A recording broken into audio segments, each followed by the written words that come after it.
Salut les champions, aujourd'hui on voit le point commun entre l'eau d'une piscine, un jus d'orange, un café, du béton et une vinaigrette.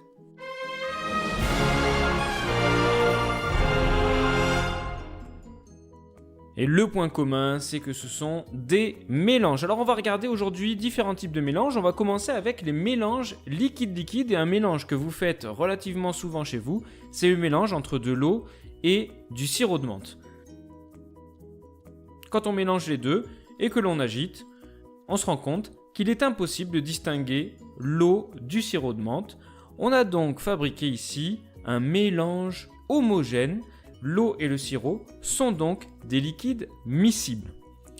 On va continuer avec un deuxième mélange liquide-liquide que vous faites aussi très certainement chez vous ou que vous avez déjà fait chez vous, c'est le mélange entre l'eau et l'huile, puisque lorsqu'on mélange l'eau et l'huile, on arrive à voir les deux liquides séparément. Lorsque l'on agite et que l'on laisse un petit peu reposer, eh bien l'eau et l'huile sont toujours séparées. On obtient donc deux phases. C'est un mélange hétérogène. Pourquoi ? Parce que l'eau et l'huile sont des liquides qui sont non miscibles. Alors ça, c'était les mélanges liquide-liquide. On va passer à un autre type de mélange. C'est les mélanges solide-liquide avec le mélange entre l'eau et le sel. Donc on met de l'eau dans un bécher, on ajoute du sel et on agite. Une fois que l'agitation est terminée, on obtient un mélange homogène, c'est-à-dire qu'on ne peut pas distinguer les constituants de ce mélange, l'eau et le sel. On obtient une solution d'eau salée. Je te rappelle que tu peux aller voir la vidéo sur la solubilité, le lien apparaît en haut à droite. On va passer à un nouveau mélange, solide, liquide lui aussi. C'est le mélange entre de l'eau et de la pierre ponce. Donc dans l'eau, on met quelques grains de pierre ponce et on regarde ce qui se passe quand on agite. Une fois qu'on a fini d'agiter, on voit que les grains de pierre ponce sont toujours présents dans le mélange. C'est un mélange hétérogène, c'est-à-dire un mélange dont on peut distinguer les différents constituants à l'œil nu.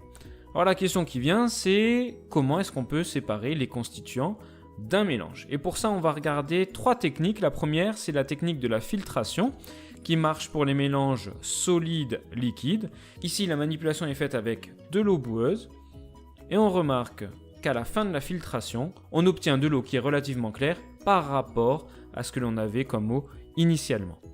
Deuxième technique de séparation, c'est la décantation qui marche ici pour les mélanges liquide hétérogène. On a une ampoule à décanter dans laquelle il y a de l'eau et de l'huile.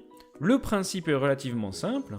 On va faire couler le liquide de manière à ce que la séparation entre les deux liquides arrive au niveau du robinet.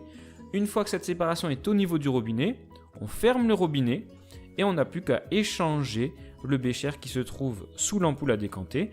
Donc ici, on a d'abord récupéré l'eau qui est plus dense que l'huile, qui est donc en dessous, et on va maintenant récupérer l'huile dans un deuxième bécher. Je te rappelle que tu peux aller voir la vidéo sur la masse volumique, le lien est en haut à droite. Enfin, dernière possibilité que je vais vous montrer aujourd'hui, c'est la distillation qui va permettre de séparer les constituants d'un mélange homogène.